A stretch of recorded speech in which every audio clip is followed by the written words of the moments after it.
बिस्मिल्लाहिर्रहमानिर्रहीम। नाज़रीन अस्सलाम वालेकुम, मैं हूँ इमरान वसीम। नाज़रीन, इस प्रोग्राम में आर्मी चीफ़ की तैनाती से मुतल्लिक अंदरूनी कहानी पहली बार अपने यूट्यूब चैनल के ज़रिए आप नाज़रीन के साथ हम शेयर करने जा रहे हैं। इस ख़बर में आपको ये बताएंगे कि कौन से दो सवालों के जवाब ने जनरल आसिम मुनीर को पाक फ़ौज का आर्मी चीफ़ बना दिया, और इस बड़ी तैनाती में एक पुरस्रार कारोबारी शख्सियत का क्या किरदार था, इस पर भी आप नाज़रीन के साथ तफसीलात शेयर करेंगे। और नाज़रीन, साबिक़ वज़ीर आज़म इमरान ख़ान ने जो अपने हम नाम एंकर इमरान रियाज़ ख़ान को जो एक बड़ा सरप्राइज़ दिया है, वो सरप्राइज़ क्या है, और इसके अलावा हमारे आज के प्रोग्राम की जो दीगर अहम ख़बरें हैं उनकी तफसीलात भी आपकी खिदमत में हम पेश करेंगे। तो पहली ख़बर से नाज़रीन वीलॉग का आगाज़ करेंगे।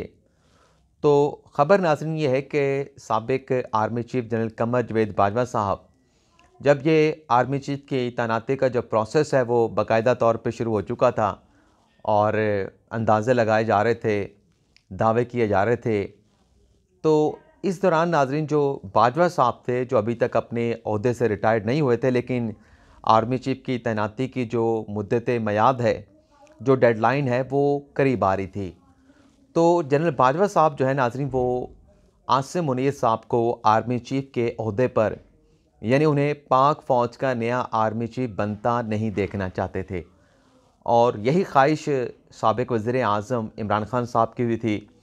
बल्कि इमरान ख़ान साहब की तो ख्वाहिश ये थी कि जो आसिम मुनीर साहब हैं, उसके अलावा सीनियरिटी लिस्ट में जितने भी 3 स्टार जनरल आते हैं, उनमें से बेशक जिसको मर्ज़ी आर्मी चीफ़ लगा दिया जाए, लेकिन एटलीस्ट जो जनरल आसिम मुनीर साहब हैं, उन्हें आर्मी चीफ़ ना बनाया जाए। और इस तैनाती को रोकने के लिए कि आसिम मुनीर साहब जो हैं वो आर्मी चीफ़ के लिए सिलेक्ट ना हो पाएँ, इमरान ख़ान साहब ने कितने पापड़ बेले, कितने जलसे किए, कितनी रैलियाँ निकालीं, लॉन्ग मार्च भी किया, लेकिन ख़ान साहब की वो तमाम कोशिशें कोई सूदमंद या फ़ायदेमंद साबित नहीं हुई। लेकिन नाज़रीन, ये जो ख़ान साहब की ख्वाहिश थी और जो क़मर जवेद बाजवा साहब की ख्वाहिश थी, इसमें कुछ थोड़ा सा फ़र्क था।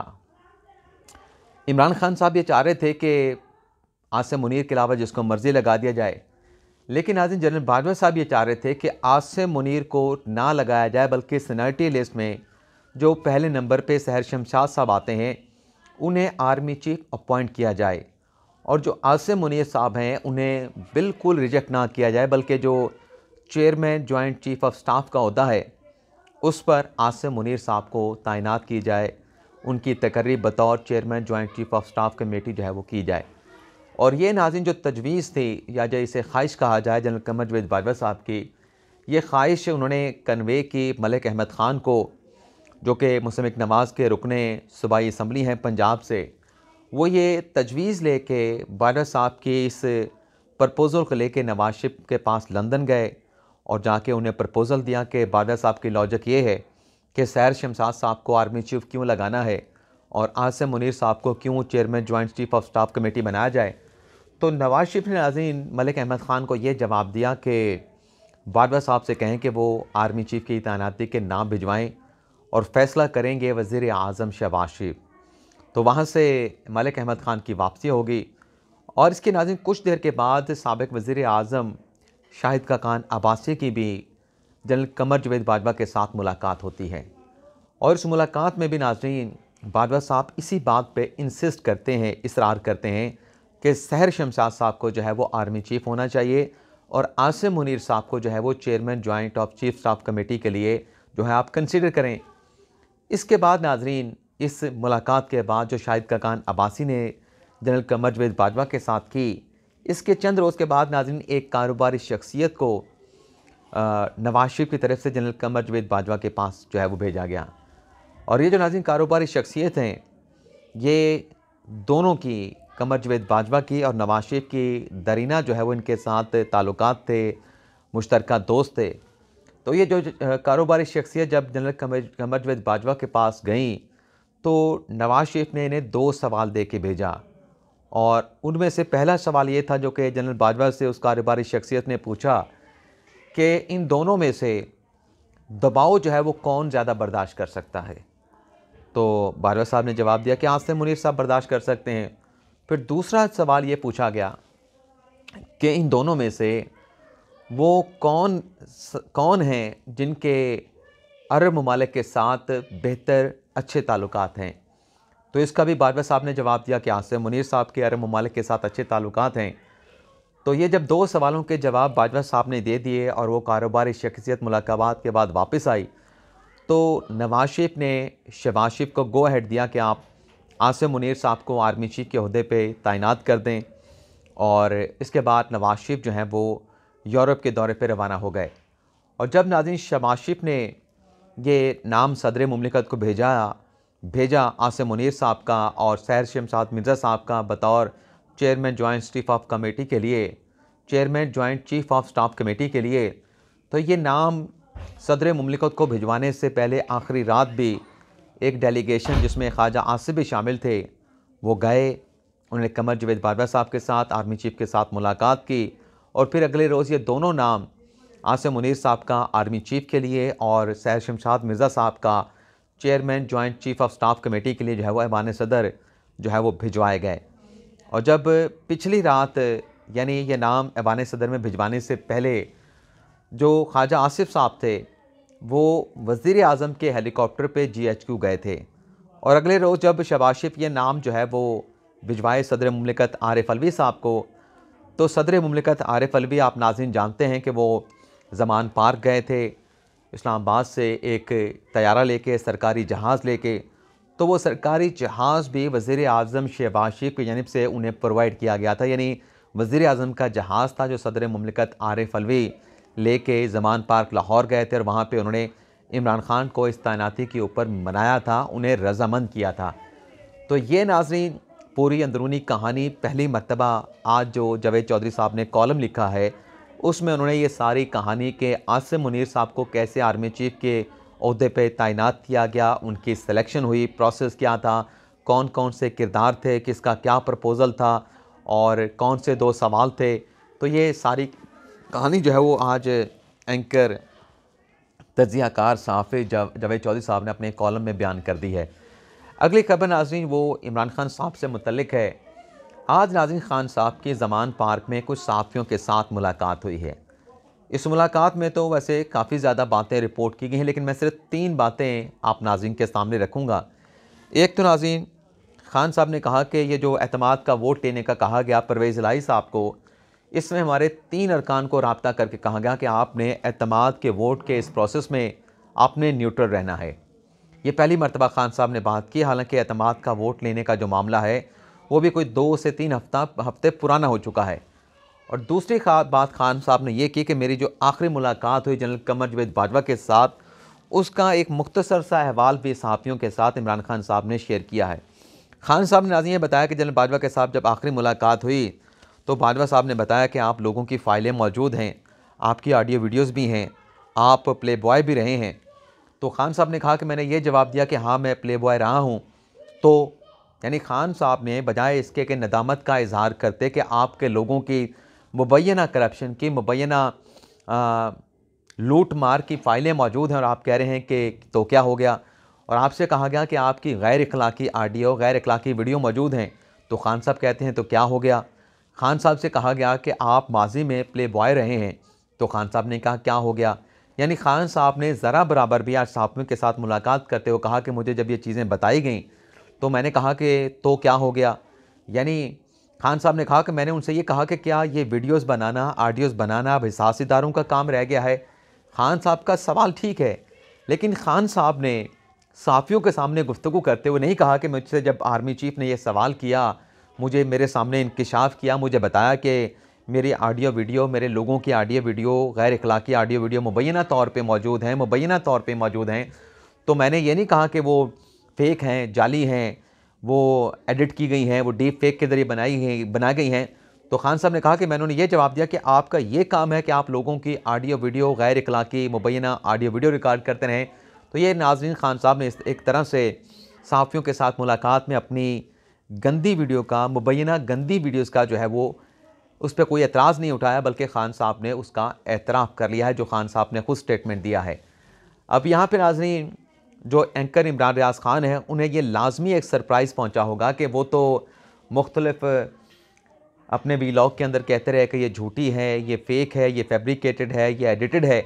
बल्कि एक वीलॉग तो इमरान रियाज ख़ान ने किया कि उसने बाकायदा एक सॉफ्टवेयर के ज़रिए ऐसी वीडियो बनाने का एक प्रोसेस भी अपने नाज़रीन को दिखाया कि ऐसे गंदी वीडियो मुबैना एडिट वीडियो करके किसी का चेहरा किसके ऊपर लगा के आप बना सकते हैं। लेकिन ख़ान साहब ने आज तक ऐसी वीडियो का किसी जगह पे डिनाई नहीं किया, नो नहीं कहा कि वो वीडियो गलत हैं। बल्कि ख़ान साहब यही कह रहे हैं कि तो क्या हुआ अगर वीडियोस मौजूद हैं, क्या आपका ये काम है? या फिर ख़ान साहब ये कहते हैं कि ऐसी वीडियो सोशल मीडिया के ऊपर ला के आप अगली नस्ल को ख़राब करना चाहते हैं। ख़ान साहब डिनाई नहीं कर रहे। लेकिन ये जो इमरान रियाज ख़ान साहब थे, जो कि फेफड़े फाड़ फाड़ के, फेफड़े का ज़ोर लगा के कह रहे थे कि फ़ेक वीडियो है, फ़ेक वीडियो। वैसे तो कल भी उनकी एक वीडियो सामने आई थी 31 दिसंबर को कि मैं गारंटी के साथ कह रहा हूँ, मेरे आप अल्फाज लिख के रख लें, 31 दिसंबर को आप इस वीडियो को निकाल के देखिएगा, इमरान खान साहब की हुकूमत कहीं नहीं जाएगी, तमाम पुरानी तनख्वाहों पे काम करेंगे। तो ये जनाब के इमरान रियाज ख़ान की सहाफ़त जो है वो आप नाज़रीन के सामने हमने अपने दूसरे वीलॉग में भी रखी है। दूसरा, नाज़रीन ख़ान साहब ने कहा कि जनरल कमर जावेद बाजवा एक तरफ हमारी कमर पे छुरा मार रहा था और दूसरी तरफ जो है हमारे साथ हमदर्दी भी कर रहा था। चलें, ख़ान साहब को इन तमाम बातों का पता था, लेकिन ख़ान साहब से पूछे, वो साफ़ी वहाँ पे बैठे होते, मुझे समझ नहीं आती है वो सवाल क्यों नहीं करते कि जब आपके साथ जनरल बाजवा ये सब कुछ कर रहा था, आपकी बातों में हकीकत है, सदाकत है, तो आपने 4 मरतबा उसी शख्स को जिसे आप मीर जाफ़र मीर सादिक कहते हैं, आपने उसे एक्सटेंशन की ऑफ़र क्यों की? और फिर वो आपका एक्यूज़ है, अगर आप उसे अपना मुल्ज़म समझते हैं तो उसके खिलाफ़ केस क्यों नहीं करते? और फिर अगर आपका वो मुल्ज़म है तो परवेज़ इलाही के कहने के ऊपर आप ओपन मीडिया के ऊपर गुफ्तगू करते हुए उसका नाम क्यों नहीं लेते? फिर आप कहते हैं एक आदमी एक आदमी एक आदमी। तो आप कहते हैं मेरा मुजरम है, लेकिन आपके इत्तेहादी आपको कहते हैं आपका नाम नहीं लेना, और आप उनके दबाव में आके उस एक शख्स का नाम भी नहीं लेते। तो ये जो कौलो फ़िल का तज़ाद है, मुझे समझ नहीं आती। फिर सहाफ़ी जो मुलाकात करने के लिए जाते हैं वो ख़ान साहब से ऐसा सवाल क्यों नहीं पूछते कि फिर ये तज़ाद क्यों है? और फिर ख़ान साहब ने कहा कि नजम सेठी की कोई क्वालिफ़िकेशन नहीं, उसे क्रिकेट बोर्ड का चेयरमैन लगा दिया गया है। और हमारे दौर में, रमीज़ राजा के दौर में, पाकिस्तान की क्रिकेट टीम फाइनल में पहुंची T20 के, तो T20 के फाइनल में जिस तरह से पाकिस्तान की क्रिकेट टीम पहुंची वो भी पाकिस्तान के अवाम जानते हैं। लेकिन रमीज़ राजा के दौर में जो पाकिस्तान ने नाकामियाँ समेटी हैं उसका ख़ान साहब कहीं जिक्र नहीं करते। और पूरे ख़ान साहब के दौर में चाहे एहसान मानी साहब थे, चाहे रमीज़ राजा चेयरमैन साहब थे, पाकिस्तान की क्रिकेट टीम में कोई नुमाया कामयाबी, कोई हतमी कामयाबी किसी फोरम के ऊपर हासिल नहीं की। हालांकि ख़ान साहब कप्तान थे, खिलाड़ी थे, स्पोर्ट्समैन थे, उनके दौर में तो तमाम खेलों में तरक्की होनी चाहिए थे, लेकिन कोई भी टाइटल जो है पाकिस्तान अपने बड़े खेलों में जीत के पाकिस्तान नहीं ला सका। और नजम सेठी साहब को, जिन्हें वो कह रहे हैं कि क्रिकेट की समझ बूझ नहीं, बिल्कुल ख़ान साहब दुरुस्त कह रहे होंगे, लेकिन एक इंतज़ामी ओहदा चलाने के लिए कोई ज़रूरी नहीं कि आप क्रिकेटर बैठाएँ। माजी में भी जब ख़ान साहब वर्ल्ड कप जीत के आए थे तो उसके बाद भी कई मरतबा हमारे ऐसे सरबराहान आए हैं क्रिकेट बोर्ड के जो इंतज़ामी साइड से आए थे, ब्यूरोक्रेटिक साइड से आए थे, लेकिन उन्होंने क्रिकेट बोर्ड को बड़ा अच्छा चलाया और पाकिस्तान ने नुमाया कामयाबी भी हासिल की, कई कप्स हासिल किए, ट्राई एंगल जो मुख्तलिफ सीरीज़ होती रही उनमें फ़ाइनल में पहुंचा पाकिस्तान ने, वो टूर्नामेंट जीते, 1992 का वर्ल्ड कप जीता, 2009 का वर्ल्ड कप पाकिस्तान ने जीता। और फिर ख़ान साहब कह रहे हैं कि रमीज़ राजा साहब ने कोई ख़र्चा नहीं किया, पैसे बचाए, नजम सेठी साहब ने ख़र्चा किया। तो ये जो जूनियर लीग करवाई रमीज़ राजा साहब ने, 90 करोड़ रुपया फूंक दिया इस जूनियर सुपर लीग करवाने में रमीज़ राजा साहब ने, लेकिन ख़ान साहब को वो नज़र नहीं आता। अब नाज़रीन कुछ मुख्तसर सी और ख़बरें भी आपके साथ शेयर कर लें। एक तो नाज़रीन शहबाज शरीफ की आसिफ अली ज़रदारी के साथ टेलीफोनिकली गुफ्तगू हुई है, राब्ता हुई है, और ये राब्ता नाज़रीन आप इसे इस तनाज़र में देखें कि कल इमरान खान साहब ने काफ लीग और पाकिस्तान तहरीक-ए-इंसाफ की पार्लिमानी पार्टी का पंजाब असम्बली के अरकान का इजलास बुला रखा है, और इसमें खान साहब ने मोइन सलाही और उस्मान बुज़दार साहब को टास्क दिया है कि आपने नंबर गेम 188-187 बंदे पूरे करने हैं। दूसरा नाज़रीन, सोशल मीडिया के ऊपर सदर अलवी साहब से मुतल्लिक़ ख़बरें चलाई जा रही हैं, थंबनेल बनाए जा रहे हैं कि डट गए हैं, बल्दियाती इंतख़ाबात के कानून को दस्तखत किए बगैर उन्होंने वापस भिजवा दिया है। तो चलें, उनके पास अख्तियार है, लेकिन ये 10 से 12 दिन जो है वो सदर मुमलिकत आरिफ अलवी इस बिल को रोक सकते हैं, इसमें ताख़ीर कर सकते हैं। दोबारा जब वज़ीर आज़म ये बिल भेजेंगे सदर मुमलिकत आरिफ अलवी को, तो 10 दिन के बाद ये ऑटोमेटिकली जो है वो कानून बन जाएगा, बेशक सदर साहब जो हैं इस पर दस्तखत ना करें। चौथी खबर नाज़रीन ये है कि वज़ीर आला सिंध को एक खातून ने मुराद अली शाह साहब जो हैं वो कराची के दौरे पे निकले थे और वज़ीर आला साहब को एक खातून ने रोक लिया, उमर रसीदा खातून ने रोक लिया और उस खातून ने नाज़रीन मुराद अली शाह से कहा कि बुध के रोज़ मुझे लूट लिया गया, स्ट्रीट क्राइम में मैं मुतासरा हूँ, लेकिन मेरी शिकायत का इंदराज नहीं हो रहा, कोई मेरी दाद रसी नहीं कर रहा, मैं अकेली कमाने वाले हूँ, तो मैं इंसाफ के लिए कहाँ पे जाऊँ। तो ये हाल है नाज़रीन इंसाफ के लिए। हालांकि इदारों को जो है ये रिलीफ इस खातून को देना चाहिए था जो नीचे इदारे बनाए गए हैं जिन्हें ख़जाने से तनख्वाहें देती हैं, लेकिन ये मुतासरा खातून जिसे स्ट्रीट क्राइम में लूटा गया, इसके पैसे छीन लिए गया, अकेली घर की कमाने वाली है, लेकिन इसे अपनी दादरसी के लिए, इसे अपनी FIR की शिकायत के इंदराज के लिए वज़ीर आला के साथ जो है उसे पकड़ के अपनी बात करना पड़ी। और अगर वज़ीर आला जो हैं वो सिंध के कराची के दौरे पे ना निकलते तो क्या इस खातून की जो एक दुहाई है क्या वो वज़ीर आला तक पहुँचती? नाज़रीन कभी नहीं। तो ये नाज़रीन आज का हमारा व्लॉग, आपसे इजाज़त चाहते हैं। अल्लाह ताला हम सब का हमें नासिर अपनी दुआ में याद रखिएगा। अल्लाह हाफ़िज़।